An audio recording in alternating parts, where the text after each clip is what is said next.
శ్రీధర్ గారు. రియల్ ఎస్టేట్లో నా ఎక్స్పీరియన్స్ వచ్చి 4 years అండి. There is no depreciation.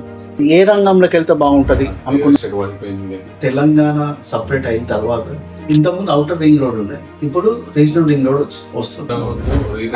సంబంధించిన చాలా కంపెనీస్ ఉన్నాయి.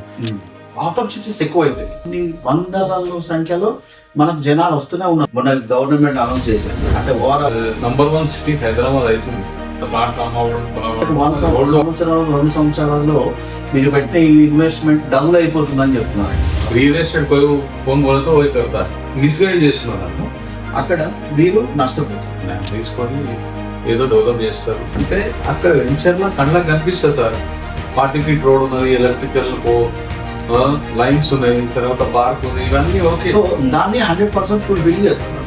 ఒక ఇన్వెస్టర్ ఇన్వెస్ట్ చేసేటప్పుడు ఈరోజు గజం తీసుకోవాలంటే హైదరాబాద్ లో 50,000 నుంచి 60,000-70,000 గజం ఉంది. క్యాతోబీనే ఎందుకంటే హైదరాబాద్ ఈస్ సేఫెస్ట్ ప్లేస్. వాళ్ళకి పని చేయడానికి చేతగాక వేరే మీద ఏడుస్తున్నారు. జనాలకు కూడా ఎవడేం చెప్తాడో అంత గుడ్డిగా నమ్మేస్తారు. ఇక అంతే. ఫస్ట్ నాలెడ్జ్ మెయిన్ ఇంపార్టెంట్ అండి. ఒక 3 years దాని మీద మొత్తం ఫోకస్ పెట్టి అన్ని నేర్చుకుంటాం మనం. మీకు డ్రైవింగ్ రాదు, కూర్చొని డ్రైవ్ చేస్తే ఏమవుతుంది? Don't skip.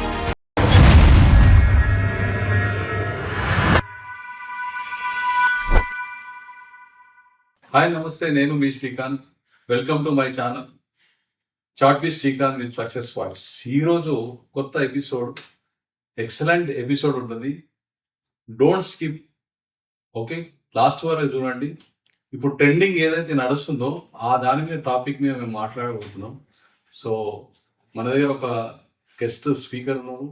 తను శ్రీధర్ గారు. He's a real estate analyst అండి. సో తనతో మాట్లాడదాం అసలు రియల్ ఎస్టేట్ ఎలా నడుస్తుంది ఏంటి. ఓకే, హాయ్ సార్, నమస్తే. హాయ్ సార్, ఎలా ఉన్నారు? Yeah good sir. Okay sir, super super sir. Okay, చాలా రోజులు అవుతుంది మరి ఎలా ఉంటా. సో కానీ మనం ఫోన్లోనే మాట్లాడుకున్నాం కానీ లైఫ్ ఇప్పుడే కలుస్తున్నాం. మీరు ఎన్ని సంవత్సరాల నుంచి చేస్తున్నారు? మీ యొక్క ఎక్స్పీరియన్స్ అంటే ఏంటి సార్? అసలు ఈ ఫీల్డ్ లో మీకున్న అనుభవం ఏంటి చెప్పండి. అంటే నేను యాక్చువల్గా ఓవరాల్గా నా ఎక్స్పీరియన్స్ వచ్చి 18 years అండి ఈ మార్కెటింగ్ ఫీల్డ్లో. దీంట్లో నేను డిఫరెంట్ లైక్ ఇంతకుముందు టెలికామ్లో వర్క్ చేశాను. రియల్ ఎస్టేట్లో నా ఎక్స్పీరియన్స్ వచ్చి 4 years అండి. యాక్చువల్గా నేను రియల్ ఎస్టేట్కి రావడానికి కూడా మెయిన్ కారణం ఏంటి అంటే ఇట్స్ ఏ ఈ బ్రాండ్ ఏంటంటే లైక్ రియల్ ఎస్టేట్ అనేది ఏంటంటే మనం ఎవరికైనా మనం ఒక ల్యాండ్ మనం వర్త్ అనమాట. లైక్ ఎవరికైనా మనం ల్యాండ్ అమ్మినప్పుడు ఏమవుతుందంటే అప్రిషియేషన్ అవుతుంది. There is no depreciation. So అందుకనే నాకు సేల్స్లో ఉన్నప్పుడు నాకు ఎప్పుడు కూడా ఏంటంటే కస్టమర్కి ఎప్పుడైనా కూడా 100% మనం న్యాయం చేయాలి. ఓకే, సో కస్టమర్కి ఎప్పుడైనా కూడా 100% మనము అది లైక్ సర్వీస్ ఇవ్వాలనే ఇంటెన్షన్లో ఉండేవాడిని. సో నాకు తర్వాత ఏమనిపించింది అంటే టెలికామ్ కంప్లీట్గా ఎండ్ అయిపోయిన తర్వాత రియల్ ఎస్టేట్ అయితే ఏ రంగంలోకి వెళ్తే బాగుంటుంది అనుకున్నప్పుడు నాకు రియల్ ఎస్టేట్ బాగా అనిపించిందండి. సో అందుకనే నేను రియల్ ఎస్టేట్లోకి వచ్చానండి. 4 years నుంచి నేను రియల్ ఎస్టేట్లో ఉన్నాను. నేను కూడా లాస్ట్ 7 years నుంచి నేను కూడా రియల్ ఎస్టేట్లో ఉన్నాను సార్. చాలా మందికి తెలియదు. కొంత వరకు మాత్రమే తెలుసు. నేను ఎక్కువగా ఇంట్రడ్యూస్ నేను చేసుకోలేదు. సో మన ప్రొఫెషన్ డిఫరెంట్ కాబట్టి as a doctor, so the part of business. So నేను కూడా గత 8 years లో మంచి కస్టమర్లకు మంచి ప్రైమ్ లొకేషన్ లో ఇప్పించినాను ప్లాట్స్, ఓపెన్ ప్లాట్స్. కానీ ఈ మధ్య కంపెనీ ప్లాట్స్ కాకుండా రీసేల్ వింగ్ లో మేము పనిచేస్తున్నాము. ఓకే, సో రీసేల్ వింగ్ లో పనిచేయడానికి కారణం ఏంటంటే ఇప్పుడు చాలా మంది కంపెనీ ప్లాట్స్ అమ్ముతుంటారు. కానీ ఇప్పుడు 10 సంవత్సరాల క్రితం తీసుకున్నాడు మళ్ళీ అమ్మాలంటే ఎవడు అమ్మిపించేటోడు లేడు. సో అట్లాంటి ఇబ్బంది వాళ్ళకి కలగొద్దని మేము రీసేల్ వింగ్ లో మేము పనిచేస్తున్నాం. ఓకే, చాలా ఇక్కడ ఏంటంటే మేము విన్ పాలసీ. ఓకే, అప్పుడు కొన్నోళ్ళు ఏదో 3,000 గజం తీసుకున్నాడు, ఈరోజు 6,000 గజం అమ్ముతున్నాడు. ఓకే, మార్కెట్ ప్రైస్ వస్తే 12,000 15,000 ఉన్నది అదే ఏరియాలో. అంటే అప్పుడు కొన్నోడు బెనిఫిట్ పొందుతుండ్రు, ఇప్పుడు కొనేవాళ్ళు బెనిఫిట్ పొందుతురు. అమ్మితి ఇచ్చినందుకు మేము కూడా బెనిఫిట్ లో ఉన్నాం. ఓకే, సో ఆ కాన్సెప్ట్ గా మేము పనిచేస్తున్నాం సార్. ఓకే, సో చాలా మంది కంపెనీ ప్లాట్స్ అమ్మొచ్చు. సో రీసేల్ కూడా చాలా ఇంపార్టెంట్ కాబట్టి అవును. సో ఈ వింగ్ లో మేము పనిచేస్తున్నాం. కరెక్ట్ అండి. సో ఎలా ఉంది సార్ రియల్ ఎస్టేట్ ఎలా ఉంది? Real estate fantastic, mind blowing అండి. సూపర్గా ఉంది. అంటే చాలా మంది నెగిటివ్ గా ఫీల్ అవుతుంది కదా, రియల్ ఎస్టేట్ పడిపోయింది, లేకపోతే ఈ కాంగ్రెస్ గవర్నమెంట్ వచ్చిన తర్వాత చాలా మంది కన్ఫ్యూజ్ గా ఉన్నారు. అసలు రియల్ ఎస్టేట్ ఎక్కడ నడుస్తున్నా హైదరాబాద్ లో, హైదరాబాద్ చుట్టుపక్కల అసలు రియల్ ఎస్టేట్ భూమి ఉందా లేదా? ఒక విషయం అయితే నేను మీకు క్లియర్గా ఒక చిన్న ఒక మెసేజ్ చెప్తానండి. దాన్ని బట్టి మీకు ఒక క్లారిటీ వస్తుంది. ఇప్పుడు తెలంగాణలో కాంగ్రెస్ గవర్నమెంట్ వచ్చిందా లేదా అవన్నీ పక్కన పెడదామండి. ఫస్ట్ ఆఫ్ ఆల్ ఏంటంటే దీనికంటే బిఫోర్ తెలంగాణ అండ్ ఆంధ్రప్రదేశ్ అంతకుముందు ఉన్న టైంలో ఈ 2 బైఫర్కేషన్ అయినప్పుడు అప్పుడు సిచ్యువేషన్ ఎలా ఉంటుందండి యాక్చువల్‌గా? రియల్ ఎస్టేట్ మొత్తం కొలాప్స్ అయిపోతది. అసలు కంప్లీట్‌గా అసలు రియల్ ఎస్టేట్ అనేది ఉండదు. ఆంధ్రాకి శూన్యం అయిపోతది అని అన్నారండి. యాక్చువల్ ఏంటంటే అందరూ కూడా దాన్ని ట్రస్ట్ చేసినారు. అవును కదా! అయిద్దేమని. కానీ తర్వాత ఏమైంది? ఇంకా అంటే దాని తర్వాత మళ్ళీ కొంచెం భూమి వచ్చింది. ఈ కరోనా వచ్చిన తర్వాత మళ్ళా కొంచెము జనాలంతా కరోనా వచ్చింది ఇంకా అందరూ వెళ్ళిపోతారు అనుకున్నారు. ఆఫ్టర్ కరోనా అయితే మామూలు కాదు. అంటే నేను చూసిన హైదరాబాద్‌కు ఇప్పుడు ఉన్న హైదరాబాద్‌కు చాలా తేడా ఉందండి. యెస్. ఎగ్జాక్ట్‌లీ అండి. అంటే ఎప్పుడైతే ఇక్కడ మనకు 50,000 ఎకరం ఉన్న ప్లేస్‌లో ఈరోజు 2,00,00,000. ఓకే. సో, రియల్ ఎస్టేట్‌లో ఇప్పుడు ప్రస్తుతానికి ఏందంటే మనకి నెక్స్ట్ ఇంతకుముందు ప్రీవియస్‌గా ఏందంటే ఓఆర్ఆర్ లోపటనే కొంచెం ల్యాండ్ బ్యాంకింగ్ లైక్ ల్యాండ్ సంబంధించిన రేట్లైనా కూడా చూసుకున్నా అవును. కంప్లీట్‌గా చాలా బాగుండేది.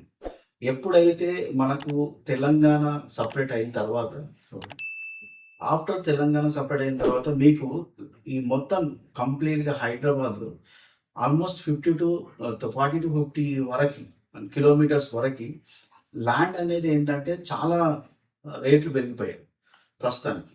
అయితే ఇప్పుడు మీరు ఇంతకుముందు వేసిన క్వెషన్ ప్రకారం ఎట్ ప్రెజెంట్ విషయం మీరు చెప్పారు.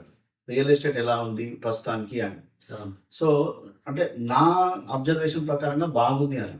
ఎందుకు బాగుంది అని చెప్తున్నానంటే యాక్చువల్‌గా ఇప్పుడు మనకి ఇంతకుముందు ఔటర్ రింగ్ రోడ్ ఉండేది. ఇప్పుడు రీజనల్ రింగ్ రోడ్ వస్తుంది. ఓకే.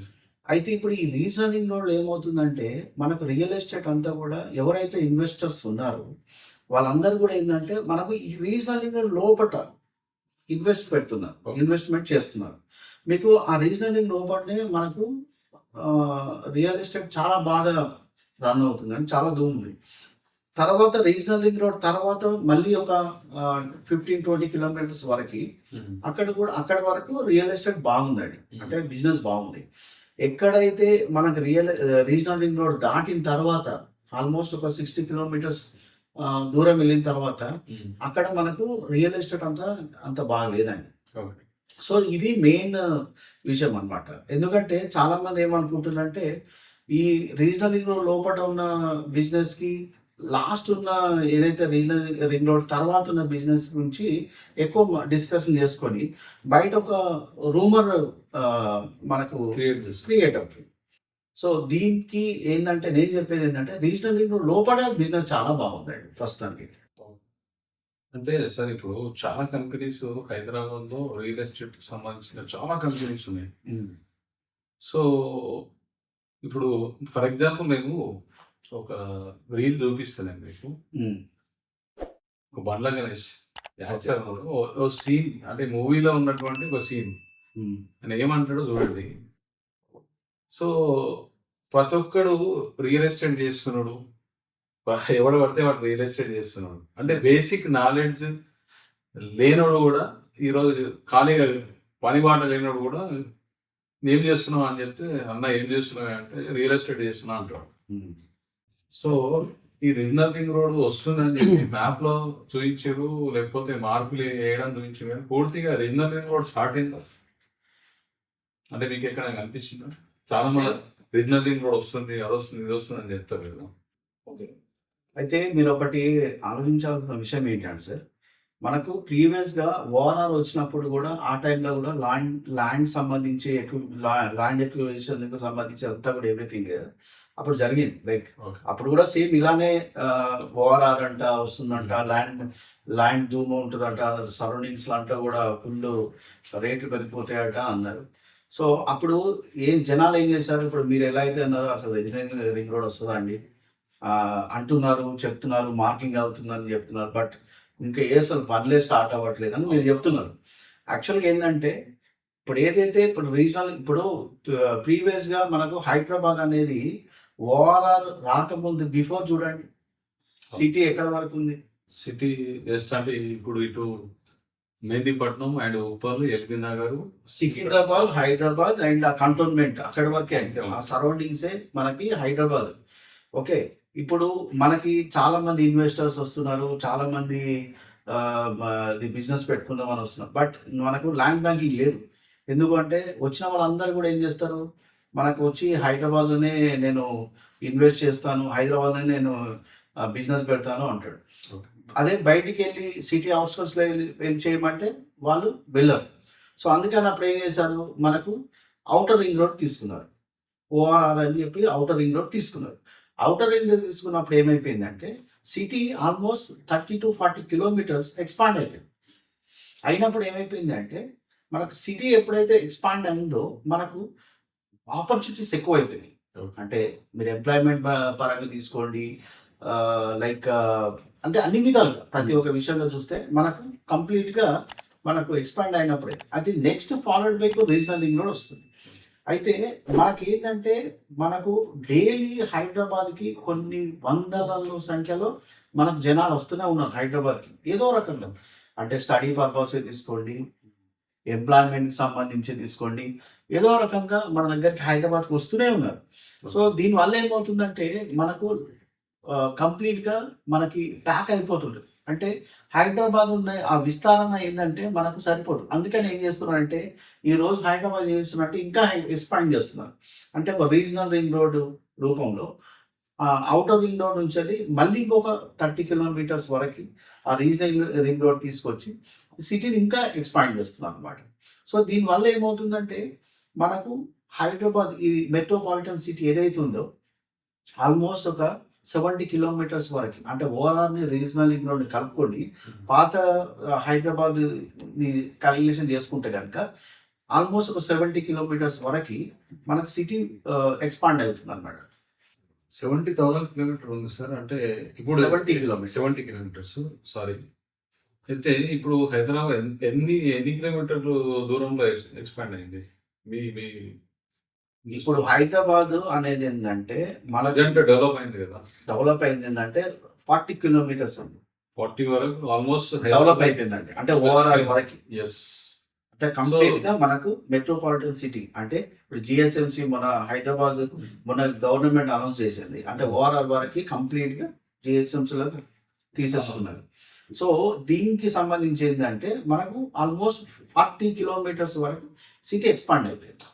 కరెక్ట్. ఇప్పుడు చాలా మంది రియల్ ఎస్టేట్ నడుస్తుంది లేదు అని చెప్పేసి చాలా మంది స్టాక్ మార్కెట్ వెళ్ళొచ్చు, చాలా మంది డిఫరెంట్ ఇన్వెస్ట్మెంట్ లోకి వెళ్తున్నారు. కానీ రియల్ ఎస్టేట్ మీరు అన్నట్టు ఇండియాలో నంబర్ 1 సిటీ హైదరాబాద్ అవుతుంది. అంటే నేను అన్ని ఆర్టికల్స్ లలో చూసినాను. ఓకే, సో ఇప్పుడు ఈ గవర్నమెంట్ చేంజ్ అయిన తర్వాత మీకు ఎలా అనిపిస్తుంది? ఇక్కడ ఒకటైతే గుర్తుపెట్టుకోవాల్సింది ఏంటంటే అది ఇన్వెస్టర్స్ తీసుకోండి లేకపోతే బయర్స్ తీసుకోండి, ఎవరినైనా కూడా ఒకటి గుర్తుపెట్టుకోవాల్సింది ఏంటంటే హైదరాబాద్ అనేది మెట్రోపాలిటన్ సిటీ అండి. ఓకే, ఇదేంటంటే మనకి ఈ లోకల్ గవర్నమెంట్ ఏదైతే వస్తుందో, ఏదైతే ఇంతకుముందు ప్రీవియస్గా ఉందో దానికి సంబంధించి డిపెండ్ అయ్యి ఉన్న సిటీ కాదండి ఇది యాక్చువల్. ఓకే, సో ఏ గవర్నమెంట్ వచ్చినా ఏ గవర్నమెంట్ రాకపోయినా కూడా సిటీ అనేది ఏంటంటే అది ఎక్స్పాండ్ అవుతూనే ఉంటుందండి. ఓకే, ये मैं हिंदी में भी बात करता भाई, ये क्या तो भी है రియల్ ఎస్టేట్ कोई कौन बोले तो वही करता है. అంటే రియల్ ఎస్టేట్ ఎవరు పడితే ఆడ చేస్తున్నాడు. అట్లీస్ట్ రియల్ ఎస్టేట్ స్పెల్లింగ్ రానడు కూడా రియల్ ఎస్టేట్ చేస్తున్నాడు. ఈ దీనివల్ల పబ్లిక్ అన్నెసెసరీగా అంటే అక్కడ డెవలప్మెంట్ కాదు, నాలెడ్జ్ సరైన నాలెడ్జ్ లేకుండా వాడు కమిట్మెంట్ ఇస్తున్నాడు కస్టమర్కి. దీనివల్ల ఎవరైతే ప్రొఫెషనల్ చేస్తున్నారు, వాళ్ళు నష్టపోతున్నారు సార్. దీని మీద ఏమంటారు మీరు? అంటే ఒక విషయం ఏంటంటే సార్, ఇప్పుడు మనకు ఎంటర్ హైదరాబాద్‌లో సో, మామూలుగా మనం మామూలుగా క్రాస్ చెక్ చేస్తే 100 మెంబర్స్‌ని మీరేం చేస్తున్నారని అడిగితే దాంట్లో 90 మెంబర్స్ ఏమని చెప్తారు? రియల్ ఎస్టేట్ చేస్తున్నానని చెప్తారు. ఎవడు పడితే ఆడు రియల్ ఎస్టేట్ రియల్ ఏం చేస్తున్నావు ఎస్టేట్ మామ అంటే ఆ! Real estate. ఖాళీ తిరిగేటోళ్ళకి ఏదో అంటే ఇదైపోయింది. ఏదో ట్యాగ్ ఒకటి పెట్టుకుని ఏదో ఒకటి చెప్పుకోవాలి కదా! అదే ట్యాగ్ పెడతారు. యాక్చువల్‌గా ఏందంటే రియల్ ఎస్టేట్ అనేది ఏంది అంటే కొన్ని క్వాలిటీస్‌తో కూడిన ఆహ్, విషయం అన్నమాట. అంటే రియల్ ఎస్టేట్ అనేది ఏందంటే రియల్ ఎస్టేట్‌లో ఉండాలి అన్నప్పుడు రియల్ ఎస్టేట్‌లో కంటిన్యూ అయ్యేటప్పుడు దాంట్లో కొన్ని మెయింటైన్ చేయాలి. అవును. నంబర్ 1 కార్పొరేట్ గ్రూమింగ్ ఉండాలండి. ఓకే. ఎందుకంటే నువ్వు ఒక కస్టమర్ దగ్గరికెళ్ళి నువ్వు ఒక సబ్జెక్ట్ అంటే ఒక ప్లాట్ అమ్ముతున్నప్పుడు సో నీకు సంబంధించి ఏంటంటే పిఆర్ అంటే పర్సనల్ రిలేషన్. ఓకే. అది అది చాలా ఇంపార్టెంట్ అన్నమాట. ఓకే. సో దీంట్లో ఇది లేకుండా నువ్వు వెళ్ళి కస్టమర్ దగ్గరికి వెళ్ళి ఇది వస్తుంది అది వస్తుంది అని చెప్పేసి రాంగ్ కమిట్మెంట్ ఇవ్వడం కాదండి. యాక్చువల్గా ఏంటంటే మన డ్రెస్సింగ్ అండి యాక్చువల్ ఏంటంటే కంప్లీట్ ఫార్మల్లో ఉండాలి. నీట్గా షేవింగ్ కూడా మొత్తం కంప్లీట్గా ఎవ్రీథింగ్ అనమాట. కార్పొరేట్ గ్రూమింగ్ ఉండాలండి మెయిన్గా. ఈ క్వాలిటీస్ అంటే రియల్ ఎస్టేట్ చేయాలి అంటే కొన్ని క్వాలిటీస్ ఉండాలి. అంటే ఇంతకు ముందు నడిచింది సార్ అది. అంటే ఏదో ఫ్లాట్లు అమ్మవడం కొనవడం అది ఓల్డ్ వర్షన్ అది. మీరు చెప్పినట్టు ఎవరైతే అప్డేట్ అవుతున్నారో వాళ్ళకి బిజినెస్ వస్తుంది, చేయగలుగుతున్నారు. ఓకే, మీరు చెప్పింది రైట్. సో ఇంకోటి ఏంటంటే ఇప్పుడు రీజనల్ రింగ్ రోడ్ అన్నారు కదా. ఇప్పుడు అక్కడ ఎక్కడో అవుట్స్కట్ లో 15,000 గజం నుంచి 20,000-25,000 గజం ఉంది. ఇది ఒక కస్టమరు వచ్చి కొనుక్కున్నాడు, మీరు చెప్పిర్రు ఎగ్జాంపుల్. చెప్పిన తర్వాత వాళ్ళకు రిటర్న్స్ ఎన్ని సంవత్సరాలకు వస్తుంది అసలు? నిజంగా వస్తుందా ఇది? అంటే as a customer point of వ్యూలో మిమ్మల్ని అడుగుతున్నా నేను. నేను ఈరోజు 20 లక్షలు పెట్టి ఒక ప్లాట్ కొన్నాను అనుకోండి, నాకు ఎప్పుడు వస్తుంది? అంటే మీరు ఒకటి గుర్తుపెట్టుకోండి యాక్చువల్‌గా. అంటే మీరు వేసిన క్వెషన్ కూడా గుడ్ క్వెషన్ అండి. ఇక్కడ ఏమవుతుందంటే చాలా మట్టుకి కస్టమర్స్ ఎలా ఉన్నారంటే ఇప్పుడు ఎవరైతే కస్టమర్స్‌కి దగ్గరకొచ్చి వాళ్ళు ఏం చెప్తున్నారో వాళ్ళ బిజినెస్ కోసమని వాళ్ళు ఏం చెప్తున్నారంటే ఒక 1 సంవత్సరం, 2 సంవత్సరాల్లో మీరు పెట్టిన ఈ ఇన్వెస్ట్‌మెంట్ డబుల్ అయిపోతుందని చెప్తున్నారండి. దానివల్ల ఏమైతుందంటే ఒక నెగటివిటీ స్ప్రెడ్ అవుతది. అట్లానే ఇప్పుడు ఆ కస్టమర్ ఏం చేస్తాడు అదే 1 ఇయర్ తర్వాత, 2 ఇయర్స్ తర్వాత ఆయన క్రాస్ చెక్ చేసుకుంటాడు. కానీ అక్కడ నీకేమవుతుందంటే ఏదైతే ప్రైస్ పెట్టిండో అదే ప్రైస్‌లో ఉంటది. అప్పుడు అదేమైపోయింది అంటే వాడు అక్కడ ప్లాట్ అమ్ముకోవాలని చెప్పేసి ఆ బిజినెస్ చేసుకోవాలని చెప్పేసి తను అట్ ద సేమ్ టైంలో ఏదో ఒక రాంగ్ కమిట్మెంట్ ఇచ్చేసి ఆ రీసేల్ గురించి మీరు 2 సంవత్సరాలు అనుకోండి దీనికంటే డబుల్ వస్తుంది అని చెప్పేసి అనగానే కస్టమర్ ఏం చేస్తాడు? అయ్యో నాకు 2 ఇయర్స్‌లో నాకు ఇన్వెస్ట్‌మెంట్ డబుల్ అయిపోతది కదా అని చెప్పేసి పాపం తనేం చేస్తాడు? ఇన్వెస్ట్‌మెంట్ చేస్తాడు. వాస్తవానికి మీరొక్కటే గుర్తుపెట్టుకోవాల్సింది ఏంటి అంటే కస్టమర్స్ ఎవరైతే ఉంటారో, ఇన్వెస్టర్స్ ఎవరైతే ఉంటారో ఈ ప్లాట్ మీద మీరు ఇన్వెస్ట్‌మెంట్ చేస్తున్నారా? ఖచ్చితంగా 5-10 సంవత్సరాలు మీరు వెయిట్ చేయాలండి. ఓకే. అప్పుడే మీకు కరెక్ట్ క్లారిటీ అనేది మీకు తెలుస్తది. అప్పటి వరకు మీకు క్లారిటీ రాదు. అప్పటి వరకు మీరు ఆ ప్లాట్‌కి రీసేల్‌కి దాని గురించి మీరు ప్రయత్నం చేయకూడదు. వ్యూవర్ చూస్తున్నారు కదా, సార్ ఏమంటారంటే ఎవరైతే ప్లాట్ మీద ఇన్వెస్ట్ చేస్తున్నారో 5-10 సంవత్సరాలు వెయిట్ చేసి తినే ప్లాట్ కొనుక్కోండి, లేకపోతే ప్లాట్ కొనుక్కోండి. ఓకే, అది అందరికి తెలిసిన విషయమే. ఈయన ఎమర్జెన్సీ ఏదైనా ప్రాబ్లం వచ్చినప్పుడు అమ్మడానికి పోయినప్పుడు అక్కడ రీసేల్ అనేది అంటే కొన్న రేటు అంటే అక్కడ ఉన్న వాళ్ళు కావచ్చు, బ్రోకర్స్ కావచ్చు, తక్కువ రేట్ అడగడం ఇట్లాంటివి జరుగుతుంటాయి. సో మేము కూడా లాస్ట్ 7.5 ఇయర్స్ అంటే 8 ఇయర్స్ నియర్ అయింది. We are doing I'm also doing real estate, one of the corporate company. And company ఉద్దేశం ఇప్పుడు రీసేల్ వింగ్ లో మనం పనిచేస్తున్నాం సార్. ఓకే. అంటే ఇవన్నీ నేను ఎక్స్పీరియన్స్ తో చెప్తున్నా. వాళ్ళు ఎప్పుడో కొనుక్కున్నారు, మళ్ళీ అమ్మడానికి పోయినప్పుడు మిస్గైడ్ చేస్తున్నారు వాళ్ళని. సో అట్లా ఈ మిడిమిడి కొంచెం కొంచెం నాలెడ్జ్ ఉన్నాడు వాన్ వాడడం కోసం కస్టమర్లు అంటే ప్రీవియస్ ఓల్డ్ కస్టమర్లను కావచ్చు, వచ్చే కస్టమర్లను కావచ్చు, అంతా మార్కెట్ అంతా ఖరాబ్ చేస్తున్నారు. ఇది కరెక్ట్ అంటారు ఇది? ఎగ్జాక్ట్‌లీ అండి. మీరు చెప్పింది 100% కరెక్ట్. అంటే ఇక్కడ ఒక విషయం ఏంది అంటే కస్టమర్‌కి ఒకటే విషయం ఏంటంటే మీరు తెలుసుకోవాల్సింది కస్టమర్స్ ఏంటంటే మినిమమ్ 5-10 ఇయర్స్ అండి. ఈ 5-10 ఇయర్స్‌లో మీరేమైతే సేల్ చేస్తున్నారో తర్వాత 5-10 ఇయర్స్ తర్వాతనే మీరు సేల్ చేస్తే ఏదైతే మీరు అనుకున్న ఎక్స్‌పెక్టేషన్స్ 100% ఫుల్‌ఫిల్ అవుతాయి. ఓకే. అంటే మీరేమైతే అనుకున్నారో ప్రీవియస్‌గా ఏదైతే మీకు పెట్టిన ఇన్వెస్ట్‌మెంట్ డబుల్ అయితది ఏమైతే చెప్పారో అది 100% అవుతదండి. ఎందుకంటే ఎప్పుడైతే మీరు లేదు 2 ఇయర్స్ నేను అమ్మేసుకోవాలి నాకు ఎమర్జెన్సీ ఉంది అంటే అది ఇన్వెస్ట్‌మెంటే కాదండి. నేను అది ఇన్వెస్ట్‌మెంట్ అనను. ఎందుకంటే ఉండొచ్చు మీకు ఎమర్జెన్సీ ఉండొచ్చు. అప్పుడు ఏంది అంటే మీరు ఆ టైంలో ప్రైస్ ఏమున్నదో ఆ ప్రైస్‌కి మీరు అమ్మేసుకోవచ్చు. అవును. ఎట్ ద సేమ్ టైమ్ ఇక్కడ ఒకటే గుర్తుపెట్టుకోవాల్సింది ఏంటంటే కస్టమర్ ఎప్పుడు కింగ్ అవుతాడంటే ఇన్వెస్ట్‌మెంట్ ఏదైతే డే పెట్టాడో ఆ డే నుంచెల్లి 5 ఇయర్స్, 10 ఇయర్స్‌లోనే మీకు క్లారిటీ వస్తదండి. దానికంటే బిఫోర్ మీరు ఒకవేళ సేల్ చేస్తే మాత్రము అక్కడ మీరు నష్టపోతారు. హ్మ్. స్టార్టింగ్‌లో ఎవరైతే మీకు ప్లాట్ ఇచ్చారో ఓకే. అప్పుడు ఎవరైతే వాళ్ళు ఎట్ ద సేమ్ టైమ్‌లో ఏందంటే ఎప్పుడైనా గుర్తుపెట్టుకోవాల్సింది ఏందంటే సార్ ఇన్వెస్ట్‌మెంట్ మనము చేసేటప్పుడు మీరొక ప్లాట్ కొంటున్నప్పుడు ఎవరైతే మీకు ప్లాట్ అమ్ముతున్నాడో వాడికో వాడికో రూ. 1000, 2000 అట్లా ఆయనకి ఇన్సెంటివ్ వస్తదేమో. కానీ మీరు 2 సంవత్సరాల తర్వాత, సంవత్సరం తర్వాత అమ్మితే ఏమవుతదంటే మీకు ఎలాంటి క్లారిటీ అనేది రాదు. హ్మ్. ఎప్పుడైతే 5 ఇయర్స్, 10 ఇయర్స్ తర్వాత మీరు ప్లాట్ అమ్ముతారో అప్పుడే 100% మీకు పెట్టిన ఇన్వెస్ట్‌మెంట్‌కు ఫుల్‌ఫిల్ మీకు అవుతది. హ్మ్. 100% న్యాయం జరుగుతది. ఇప్పుడు డెవలప్‌మెంట్ విషయానికొస్తే హ్మ్. చాలా మంది వెంచర్ ఒక 50 ఎకరాలు లేదా 100 ఎకరాలు తీసుకుంటారు. హ్మ్. ఈ పార్ట్నర్‌షిప్‌లో తీసుకుంటారు ల్యాండ్. తీసుకొని ఏదో డెవలప్ చేస్తారు. చాలా మంది ఏమనుకుంటారంటే వెంచర్ లోపల డెవలప్‌మెంట్ చేస్తేనే డెవలప్ అయినట్టు. అంటే రకరకాల స్కీమ్‌లు పెడతారు. వాడు రిసార్ట్ అంటాడు. వాడు మెంబర్‌షిప్ అంటాడు. రకరకాలు చెప్తారు. హ్మ్. యాక్చువల్‌గా మీరు యాస్ ఒక అనలిస్ట్‌గా లోపల వెంచర్‌ల డెవలప్‌మెంటు ఓకే. కావాలి. చేయాలది. Good thing. కానీ బయట ఏం లేదనుకోండి. ఎక్కడనో తీసుకపోయి గుట్టలలో లోపల మొత్తం ఆర్భాటం చేసి ఫుల్ రంగులు పెట్టేస్తే హ్మ్. అది కరెక్టా అది? అంటే ఒక ఎక్కడో అంటే దాని ఇన్వెస్ట్‌మెంట్ చేసేటోడు చేయొచ్చా అది? లోపల మాత్రం మస్తు చేస్తారు. చూస్తే అబ్బా! ఈడ తీసుకోవాలి ప్లాట్ అన్నట్టు ఉంటది. కానీ దాని చుట్టుపక్కల ఏ డెవలప్‌మెంట్ లేకపోతే లాభం ఏంటి అసలు?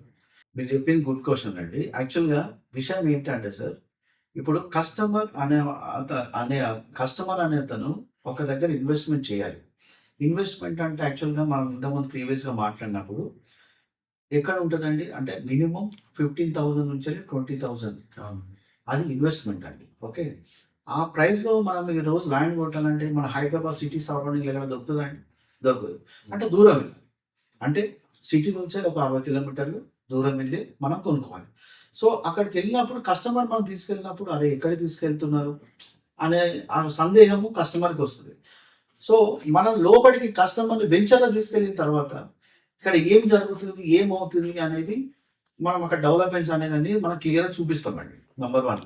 నంబర్ 2 ఏంటి అంటే మనకు సరౌండింగ్స్‌లో డెవలప్‌మెంట్స్ అంటే ఇప్పుడు ప్రస్తుతానికి ఆ వెంచర్‌లో ఏమైతే డెవలప్‌మెంట్స్ ఇస్తున్నామో ఆ గేటెడ్ కమ్యూనిటీలో ఏమేమి వాళ్ళు ఎమ్యూనిటీస్ ఇస్తున్నారో అవన్నీ డెవలప్‌మెంట్స్ 100% చేసేసినారు. Okay. Sir what I am asking అంటే అక్కడ వెంచర్‌లో కళ్ళకి కనిపిస్తది సార్. 40 ఫీట్ రోడ్ ఉన్నది. ఎలక్ట్రికల్ లైన్స్ ఉన్నాయి. తర్వాత పార్క్ ఉంది. ఇవన్నీ ఓకే. హ్మ్. లోపల కనిపించేది. హ్మ్. బయట ఏదైతే ఉందో అది ఐటీ వస్తుంది. ఐటీ హబ్ వస్తున్నది. లేకపోతే ఫార్మా వస్తున్నది. అది వస్తున్నది. ఈ ఎవిడెన్స్ లేకుండా చాలా మంది అమ్ముతున్నారు. నేను ఓకే. అదే అడుగుతున్నది. సో, నేను అదే సో చెప్తున్నా. హ్మ్. కరెక్ట్ అది అసలు. నిజంగా ఏదైనా అంటే పేపర్ కటింగ్ కావచ్చు, న్యూస్ కావచ్చు. ఈ న్యూస్ ఛానెల్ కూడా ఎవడు పడితే వాడు అన్నీ చెప్తున్నారు. ఓకే. సో, కస్టమర్‌కు నేను అంటే ఎగ్జాక్ట్ వస్తున్నాయి అక్కడ అని చూసి తీసుకోవాలని నేను అంటున్నా. నా అభిప్రాయం అది. మీరేమంటారు? మీరు చెప్పింది 100% కరెక్ట్ అండి. ఎందుకంటే అక్కడ ఇప్పుడు ఒక దగ్గర మనం ఇన్వెస్ట్‌మెంట్ చేస్తున్నామంటే నెక్స్ట్ 5 ఇయర్స్ తర్వాత అక్కడ ఏమేమి వస్తున్నాయి? సరౌండింగ్స్‌లలో ఎంప్లాయ్‌మెంట్ ఇప్పుడు మనకు కావాల్సింది ఏంటంటే ఇప్పుడు ఒక దగ్గర మనం ల్యాండ్ తీసుకున్నామంటే ఆ ల్యాండ్‌కి మనకు అప్రిషియేషన్ రావాలి అంటే ఫస్ట్ ఏముంటదంటే ఎంప్లాయ్‌మెంట్ అండి. అవును. ఎంప్లాయ్‌మెంట్ అనేది ఏంటి? ఆ చుట్టుపక్కలలో ఏమేమి ఫ్యాక్టరీలు వస్తున్నాయి? ఏమేమి కంపెనీస్ వస్తున్నాయి అనేది మెయిన్ ఇంపార్టెంట్ అండి. సో దాన్ని బేస్ చేసుకొని మనకు ఏరియా మనకు లైక్ గ్రోత్ అనేది వస్తుంది. ఇప్పుడు ఒక చిన్న ఎగ్జాంపుల్ అండి. ఇప్పుడు ఇది మన కుకట్పల్లి ఉందండి. కుకట్పల్లి ఏరియాలో ఇప్పుడు ఏదైనా ఒక ఏరియాలో ఆ ఏరియా డెవలప్మెంట్ అవుతుంది అంటే ఒక్కొక్క ఏరియాని ఇప్పుడు ఎగ్జాంపుల్ మనకు బిహెచ్ఎల్ తీసుకుందామండి. బిహెచ్ఎల్ సంబంధించి ఏంటంటే ఫస్ట్ బిహెచ్ఎల్ వచ్చిన తర్వాత ఏమైపోయిందంటే మనకు అక్కడ నుంచి మియాపూర్ కుకట్పల్లి దగ్గర నుంచి మొదలు పెడితే చందనగర్, మియాపూర్ ఆ సరౌండింగ్ ఏరియాలన్నీ చందనగర్ అన్ని కూడా డెవలప్మెంట్ అయినాయి. ఎందుకు? బికాస్ అది మనకి ఎంప్లాయ్మెంట్ సంబంధించిన అది బిహెచ్ఎల్ కాబట్టి. సో దానికి సంబంధించి ఏంటంటే మనకి ఇప్పుడు మీరు ఇంతకుముందు అడిగినట్టుగా అక్కడ తీసుకెళ్ళి మనం వెళ్ళి లోపల మొత్తం డెవలప్మెంట్ చేస్తున్నారు. డెవలప్మెంట్స్కి సంబంధించి బయట చూస్తేనేమో కంప్లీట్గా ఓపెన్గా ఉంటుంది. సో అది ఎంతవరకు కరెక్ట్ అంటున్నారు. సో దానికి సంబంధించి ఏంటి అంటే ఇప్పుడు ఏదైతే వెంచర్లో డెవలప్మెంట్ చేశారంటే ఆ డెవలప్మెంట్ చేసిన దాన్ని ఇట్స్ ఏ కమిట్మెంట్ అండి. ఓకే, దాంట్లో ఏవైతే కస్టమర్కి ఫస్ట్ ఇనిషియల్గా ఏ వెంచర్ ఏదైతే మనం లాంచ్ చేస్తారో వాళ్ళు ఏం చేస్తారంటే బిఫోర్ దానికి సంబంధించిన కొన్ని ఎమ్యూనిటీస్ వాళ్ళు కంపెనీ సైడ్ నుంచి వాళ్ళు పెడతారండి. సో దాన్ని 100% ఫుల్ఫిల్ చేస్తున్నారు. నంబర్ 1. నంబర్ 2 ఏంటంటే ఆ చుట్టుపక్కల కూడా కంప్లీట్గా ఎంటీ ఉంటుంది అంటే సో ఇప్పుడు ఏదైతే వెంచర్ వచ్చింది అలానే ఇంకా రాబోయే రాబోయే కాలాలలో ఇంకా చుట్టూ సరౌండింగ్స్ అన్ని కూడా ఫుల్ ప్యాక్ అయిపోతుంది. ఇప్పుడు ఈయన పెట్టుకున్నట్టు ఇప్పుడు 10,000 గజం తీసుకున్నాడు అనుకోండి, అట్లా చుట్టుపక్కల ఇంకా వెంచర్లు ఎక్కువ వచ్చినప్పుడు ఈయన 10,000 అక్కడ ఉండదండి, 20,000 అవ్వచ్చు. ఎందుకంటే ఎట్లయితే మనకు వెంచర్లు చెప్పిన కొద్ది ఇక్కడ ఏం సార్ అంటే కరెక్ట్ కరెక్టే. అంటే నేను నాకున్న నాలెడ్జ్ ప్రకారం ఏంటంటే ఒక ఇన్వెస్టర్ ఇన్వెస్ట్ చేసేటప్పుడు అక్కడ మెయిన్ రోడ్ కనెక్టివిటీస్ ఉన్నాయా లేవా చూసుకుంటే 100% అక్కడ డెవలప్ అవుతుంది. అంటే ఇప్పుడు రోడ్ కనెక్టివిటీ లేకపోతే డెవలప్ ఎలా అవుతుంది? సో అది రైల్వేస్ కావచ్చు, రోడ్వేస్ కావచ్చు, ఎయిర్వేస్ కావచ్చు, ఇట్లా రకరకాలుగా మనకు ట్రాన్స్పోర్టేషన్ ఉంటుంది.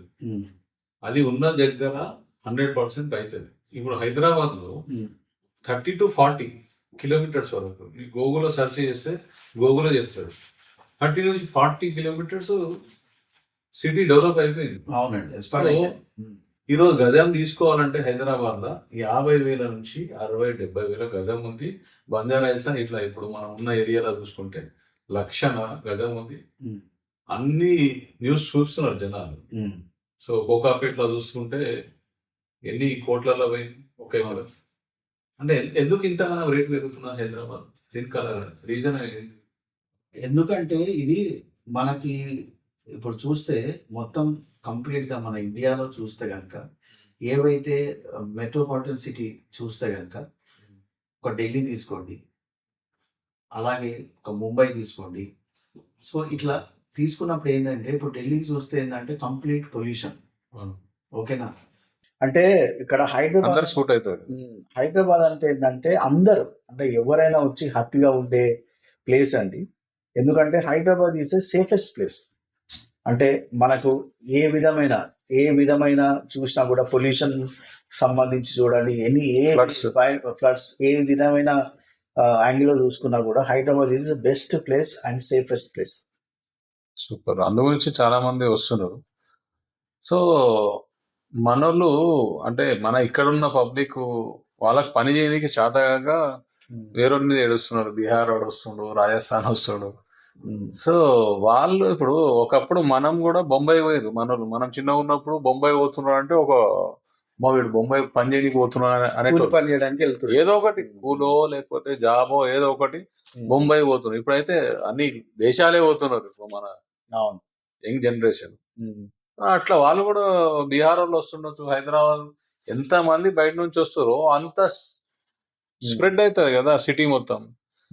నీకు ఇప్పుడు మీరు అన్నారు ఇందాక 60% సొంత ఇల్లు కలిగి ఉన్నారు అని చెప్పారు. 60% లేదు, ఓన్లీ 30-40% మాత్రమే సొంత ఇల్లు కలిగి ఉన్నారు అన్నారు. మరి 60% వాళ్ళు వస్తేనే కదా మీరు ఒక పెద్ద అపార్ట్మెంట్ కట్టి లేదా ఒక పెద్ద ఇల్లు ఉన్నది, మీకు రెంటర్లు కావాలంటే మరి ఎవరికి ఇస్తారు? ఈ రుణాలకి ఇస్తారా? అంతే కదా. మరి బయటోడు వస్తేనే కదా. అవును. సో వాళ్ళు వస్తే ఇక రెంట్స్ పెరుగుతాయి, బిజినెస్ పెరుగుతుంది, ఎంప్లాయ్మెంట్ ఉంటుంది. అవును. సో కానీ జనాలు మాత్రం నెగిటివ్ గా మాట్లాడుతున్నారు. ఉమ్, వాడొచ్చి మమ్మల్ని అంతా ఇది చేస్తున్నారు. ఉమ్, లాస్ట్ టైం అప్పుడు మార్వాడి ఎంత పెద్ద లొల్లి అయిపోయింది. ఉమ్, సో అదంతా ఒక ట్రాప్ ఇది. ఉమ్, ఎవడో ఒకడు ఇది చేసేసాడు అంటూ పెడతారు, పబ్లిక్ లో నెగిటివ్ స్ప్రెడ్ చేసేస్తారు అంతే. అవును. జనాలకు కూడా ఎవడేం చెప్తాడో అంత గుడ్డిగా నమ్మేస్తారు ఇక అంతే. ఉమ్, ఎవడు వాడు చెప్పేది రైటా రాంగా ఆలోచిస్తే బాగుంటది. కరెక్ట్ అండి. అంటే ఇప్పుడు ఇది ఎలా ఉంటదంటే అవన్నీ తాత్కాలికమే అండి. అంటే వాళ్ళు ఏది మాట్లాడినా, ఏ డిస్కషన్ మీద ఏది జరిగినా కూడా ఇదంతా కూడా తాత్కాలికమే యాక్చువల్‌గా. ఎందుకంటే ఇప్పుడు మీరు చెప్పినట్టుగా మార్వాడీస్‌ది తీసుకోండి, ఇంకోటి తీసుకోండి, ఇంకోటి తీసుకోండి. ఇవన్నీ కూడా ఏందంటే ఒక ఒక ఒక ఫ్లడ్ టైప్ అన్నమాట. అంటే ఆ వారం రోజులే ఉంటది. ఆ తర్వాత మళ్ళీ ఇప్పుడు చూడండి అదేమన్నా ఉందా? లేదు, అదే కదా. అది. కానీ జనాల లోపల ఒక నెగిటివ్ క్రియేషన్ అవుతుంది కదా అనవసరంగా. అంటే వానికి ఏం లాభమో తెలియదు కానీ ఉమ్. అనవసరంగా బ్లేమ్ చేయడం లేకపోతే ఎట్లా. అంటే ఎప్పుడైనా కూడా ఒకటి గోల్స్ చూడాల్సింది ఏంటంటే మనము గ్రోత్, అంటే హైదరాబాద్ గ్రోత్ జరుగుతున్నప్పుడు ఇట్లాంటి ఫ్లడ్స్ అనేటివి సర్వసాధారణమండి. అవన్నీ మనం పట్టించుకుంటూ పోతే లైఫ్ ఎలా ముందుకెళ్తుంది, మనం అవన్నీ చూసుకుంటూ అక్కడనే స్టక్ అయిపోతే ఇలా మనం ముందుకెళ్తూనే ఉండాలండి. కరెక్ట్.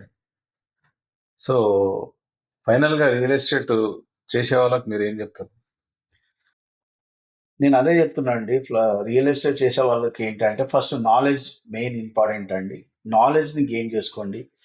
మనకు ట్రైనర్స్ కూడా ఉన్నారు. ట్రైనర్స్ వాళ్ళ దగ్గరికి వెళ్ళి కరెక్ట్ దానికి సంబంధించిన ఇన్ఫర్మేషన్ పర్ఫెక్ట్గా నేర్చుకోండి. సబ్జెక్టు కరెక్ట్గా నేర్చుకోండి. కస్టమర్ దగ్గర ఎలా మనము మాట్లాడాలి, ఎలా బిహేవ్ చేయాలి, ఎవ్రీథింగ్ అంతా కూడా ఇవన్నీ నేర్చుకుంటే బెస్ట్ అండి. కరెక్ట్. అంటే ఒక చిన్న మనం ఒక కోర్సు చేయాలంటేనే 3 years 4 years మినిమం డిగ్రీ చేయాలన్నా, లేకపోతే ఇంకేదైనా ఒక కోర్సు చేస్తేనే ఒక 3 years దాని మీద మొత్తం ఫోకస్ పెట్టి అన్ని నేర్చుకుంటాం మనం. నేర్చుకున్న తర్వాతనే మీరు అన్నట్టు కస్టమర్ దగ్గరికి వెళ్ళి ఎక్స్ప్లెయిన్ చేయగలుగుతారు. రైట్ అండి. ఎందుకంటే ఇప్పుడు నేను చెప్పేది ఏంటంటే ఎగ్జాంపుల్ వితౌట్ ట్రైనింగ్, అంటే ట్రైనింగే లేకుండా నువ్వు ఏది చేసినా కూడా అది యాక్సిడెంట్ అవుతుంది. ఫర్ ఎగ్జాంపుల్ మీరు ఒక బండి తీసుకోండి, మీకు డ్రైవింగ్ రాదు, కూర్చొని డ్రైవ్ చేస్తే ఏమవుతుంది, కింద పడిపోతుంది, రైట్, యాక్సిడెంట్ అవుతుంది. సేమ్ రియల్ ఎస్టేట్ దానికి సంబంధించి కూడా సేమ్ అంతే. నువ్వు అది నేర్చుకోలేదు అనుకోండి, ఎండ్ ఆఫ్ ది డే ఏమవుతుంది అంటే ఫెయిల్యూర్. అది చాలా ఎక్సలెంట్ ఎగ్జాంపుల్ చెప్పింది సార్. కరెక్ట్. బండి డ్రైవింగ్ నేర్చుకున్నాం కానీ బండి కొంటారు అందరు అంతే. అంటే కొని కూడా నేర్చుకుంటారు కానీ సో అంటే ట్రైనింగ్ అనేది ప్రాపర్ కావాలి. అవ్వకుండా నేను రియల్ ఎస్టేట్ చేస్తాను, నేను రియల్ ఎస్టేట్లో వెళ్తాను అన్నప్పుడు ఏమవుతుంది అంటే సబ్జెక్టే తెలియదు మీకు. అంటే కన్సిస్టెన్సీ లేక 6 నెలలు 1 year చేస్తాడు, బిజినెస్ కాకపోతే వాడు బయటికి పోయి నెగిటివ్ చెప్తాడు, ఇదంతా భయ అని చెప్పేస్తాడు. మరి లక్షల కోట్లు సంపాదించినోడు కూడా ఉండడు. మరి కారణం ఏంది? వీడు కన్సిస్టెన్సీగా లేకపోవడము, సరైన ట్రైనింగ్ తీసుకోకపోవడము, దాన్ని బయట పోయి ఎగ్జిక్యూట్ చేయలేక ఫెయిల్ అవుతున్నాడు అంతే. అవన్నీ కమ్యూనికేషన్ స్కిల్స్ లేక, ఇవన్నీ అంటే మాట్లాడే స్కిల్ లేకపోవచ్చు, కస్టమర్ని కన్విన్స్ చేసే స్కిల్ లేకపోవచ్చు, ర్యాపో బిల్డ్ చేసేది ఉంటది. సో ఇవన్నీ ఉట్టినే డైరెక్ట్ పోయి లక్షల్లో అమ్ముతామంటే కాదు కదా. కరెక్టే మీరు చెప్పినట్టు. సో మెయిన్ ఏంటంటే మనకి ఏదైనా దేంట్లో అయినా కూడా ఫస్ట్ ఇన్ డెప్త్గా దాంట్లో ఇన్వాల్వ్మెంట్ అవ్వాలి, ఇన్ఫర్మేషన్ కరెక్ట్గా నేర్చుకోవాలి.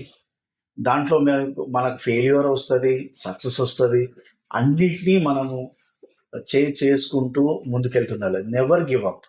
అలా ఎప్పుడైతే మనం ఉంటామో అప్పుడే మనం అన్ని నేర్చుకోగలుగుతాం.